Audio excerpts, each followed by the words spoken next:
was an absolutely miserable weekend at the movies, box office wise, as the number one movie ended up being a very good one, Weapons, in its fourth weekend, taking the number one spot. For adjusted now with the actuals coming in, it made $10.2 million, taking the number one spot in its fourth week.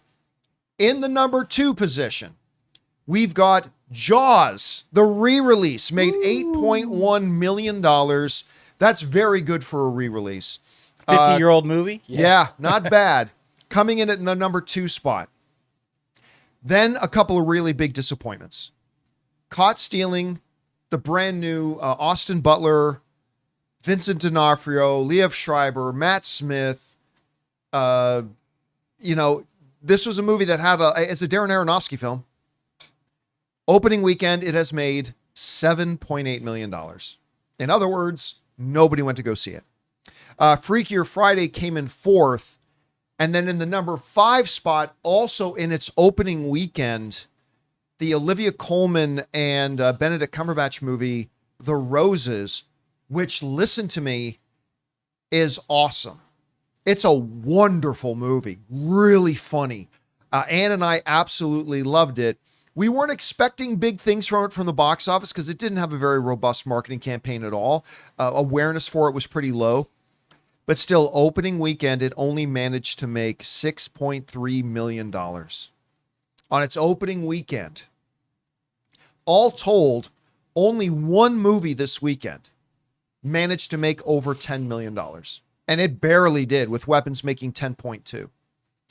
So a pretty disappointing opening weekend for Caught Stealing, The Roses.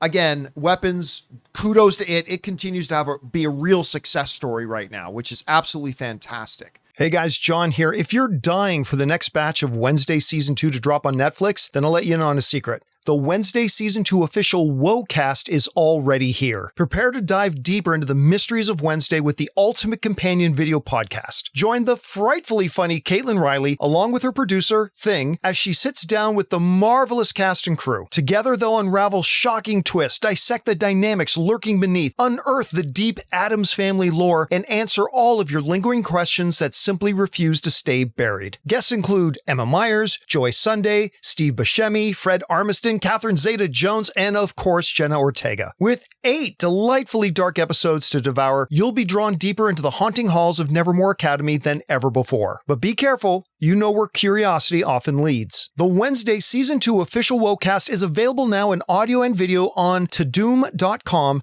Apple Podcasts, Spotify, YouTube, or wherever you find your podcasts. You've been warned. Rob, let me go over to you. We've got one movie in its fourth week being the number one film. We've got a re-release being the number 2 film. What do you point to as the main culprit for such a depressingly bad weekend at the box? Was it these movies just weren't given much marketing campaign? The awareness wasn't there. Maybe the movies weren't very good. I mean, I thought The Roses was fantastic, but what do you attribute this to? Well, this is going to seem a little esoteric, but a movie has to have, I think, at its core, some kind of an idea that excites people because they haven't necessarily experienced it before. So, like the idea of Weapons, an entire classroom of children disappearing, that's a hook that you can't resist. That's a great elevator pitch. You know, and that's in order to get people in the theater. The thing about Caught Stealing is people even go back and go, well, it's Darren Aronofsky's After Hours. Well, After Hours is 40 years old. And we've seen Guy Ritchie movies. So as much as I thought that Caught Stealing, I saw it, was a bit of a disappointment for me because it was so derivative. And while I understand Charlie Huston, who wrote the script, I'm a fan of his novels, I thought that there were things in it. It kind of didn't know what it wanted to be. It was a little schizophrenic. I haven't seen The Roses. I'm looking forward to seeing it, but even that's a remake. You know, well, I'm sorry, I've been correcting people, but it's not really a remake because it's not a remake of the Michael Douglas, Kathleen Turner film. It's another movie based on the book. On the novel, right. But it really is quite divorced from that other movie. Yeah. But I think that I mean, while I thought that we saw stuff at CinemaCon that made, I mean, hilarious. There's some lines of dialogue in that movie that are hilarious. Dude, the movie's so funny. You're going to love it. You know, and so it's not like I want to see it, but how do you get the masses out? You've got to get, our audiences have to get hooked by an idea.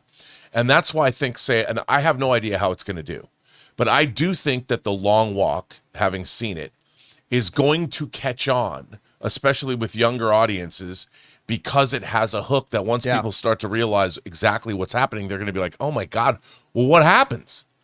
You know, and that's what movies need.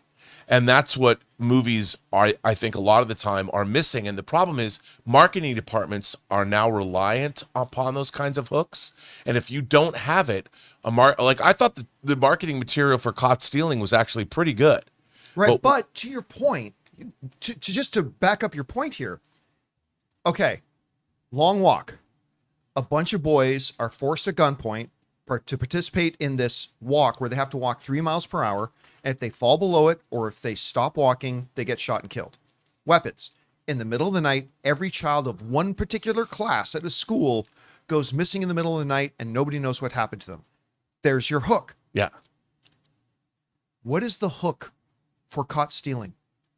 I've seen all the trailers and marketing. I can't tell you what the hook is. That's what I'm saying. It's all it is there's criminal shenanigans and mistaken identity and somebody wants money or riches, or you've seen this in a million episodes of TV and in a million episodes of a movie. And they needed to portray, and I think you're exactly right. We have to start thinking in those kind of terms because there's so much great streaming television. You know, there's so much great, whether it's a crime thriller or something. If you're going to tell that kind of a story, you've got to give us a hook that is irresistible. You're like, and a hook, what a hook is, it's like, I need to find out how that ends. Yeah. You know, and like with weapons, it's like, oh my God, what happened to those kids? I need to go find out. And it's as simple as that.